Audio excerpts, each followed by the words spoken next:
안녕하세요. 오늘은 백제, 700년 왕들의 이야기 가지고 백제라는 나라를 함께 좀 깊이 들여다볼까 합니다. 네, 안녕하세요. 한반도 서남부에서 거의 700년이나 있었던 고대 왕국이죠. 맞습니다. 온조왕부터 의자왕까지 31명 왕들의 이야기인데 그 흥망성쇠에 한번 따라가 보죠. 네, 이게 아주 흥미로운 여정인데요.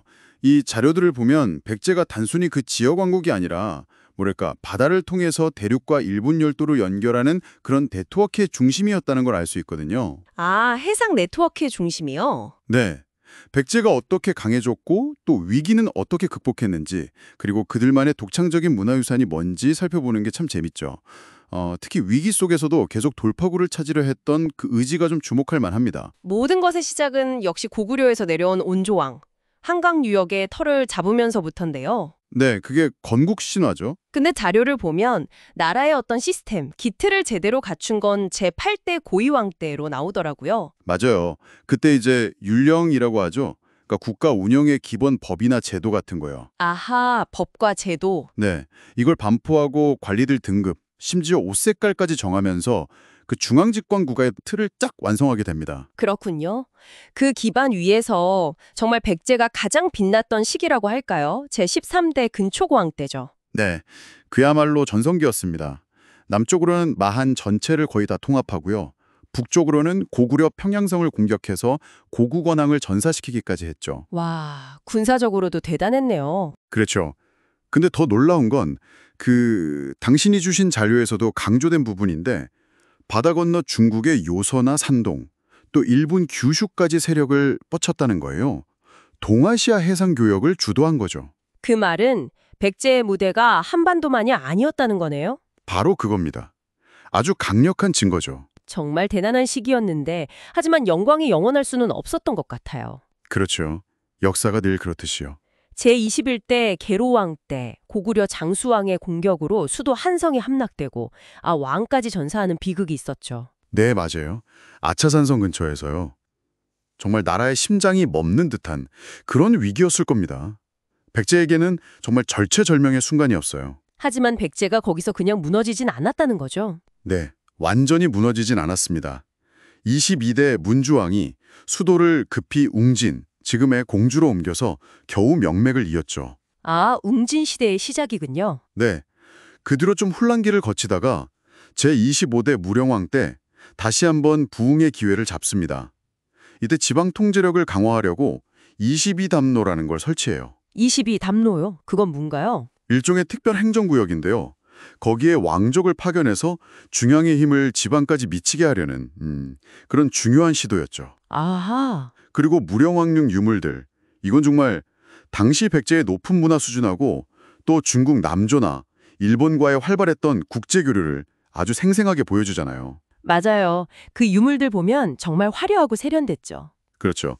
자, 그리고 웅진 시대를 지나서 제26대 성왕 때는 더 큰 도약을 꿈꿉니다. 수도를 또 옮기죠. 사비, 지금의 부여로요. 네, 맞습니다. 심지어 나라 이름까지 남부여로 바꿔요. 백제 부흥에 대한 아주 강한 의지를 보여준 거죠. 그래서 신라랑 손잡고 옛 땅 그 한강 유역을 되찾기도 했고요. 네, 성공했었죠. 그런데 정말 안타깝게도 믿었던 동맹 신라 진흥왕에게 배신을 당하죠. 관산성 전투에서 패하고 성왕 본인도 목숨을 잃게 됩니다. 아, 동맹의 배신이라니 정말 뼈아깝겠네요. 네, 성왕의 죽음은 백제에게 정말 큰 타격이었습니다. 그럼에도 불구하고 백제는 마지막 힘을 좀 짜내보려고 합니다. 마지막 불꽃 같은 건가요? 뭐 그렇다고 볼 수 있죠. 제30대 무왕은 익산의 미륵사라는 아주 거대한 사찰을 세우면서 국력을 과시했고요. 아, 그 유명한 미륵사요. 네, 그리고 마지막 왕, 제31대 의자왕은요. 즉위 초반에는 신라를 아주 거세게 공격해서 성을 40개나 빼앗을 정도였어요. 그래서 해동의 증자라는 칭송까지 받았습니다. 해동의 증자요? 그 정도였군요. 그런데 그런데 그 연이은 성공이 오히려 독이 됐을까요? 방심이나 내부 분열 같은 게 생겼던 것 같아요. 결국 나당연합군의 공격 앞에 660년 수도 사비성이 함락되면서 700년 역사가 막을 내리게 되죠. 허무하네요. 이 지점은 한번 생각해 볼 만해요. 어떻게 그 성공의 정점이 때로는 몰락의 시작점이 될 수 있는가 하는 그런 점이죠. 그렇군요. 자, 이렇게 온조왕부터 의자왕까지 백제 700년의 주요 장면들을 자료를 통해서 쭉 짚어봤는데요. 네. 비록 멸망했지만 백제가 이룩한 그 세련되고 개방적인 문화, 특히 건축이나 공예, 불교 예술 같은 분야에서의 성취는 단순히 패배했다는 결과만으로 깎아내릴 순 없다고 생각합니다. 그렇죠. 문화적인 영향력은 또 다른 이야기니까요. 맞습니다. 더 넓게 보면 백제 문화는 바다 건너 일본의 아스카 문화 형성에 아주 결정적인 영향을 줬거든요. 동아시아 문화사 전체에 뚜렷한 발자취를 남긴 거죠. 그렇군요. 700년의 시간이 단순히 패배의 기록만은 아니었네요. 위기 속에서도 계속 부흥을 시도하고 또 독창적인 문화를 꽃피웠던 그런 사람들의 이야기였던 것 같습니다. 당신이 보내주신 이 자료를 통해 본 백제의 여정, 이게 당신에게는 어떤 생각거리를 던져주나요? 글쎄요. 마지막으로 이런 질문을 한번 던져보고 싶습니다. 한 국가나 문명의 진정한 가치라는 것이 그 정체체가 단순히 얼마나 오랫동안 지속되었는지 그 기간만으로 판단해야 할까요? 아, 좋은 질문이네요. 아니면 그 정치적 실체는 사라졌더라도 그 후에 오랫동안 남아서 다른 문화에 영향을 미치는 힘, 그러니까 그 문화적 유산으로 평가해야 하는 걸까요? 한번 곱씹어 볼 만한 질문인 것 같습니다.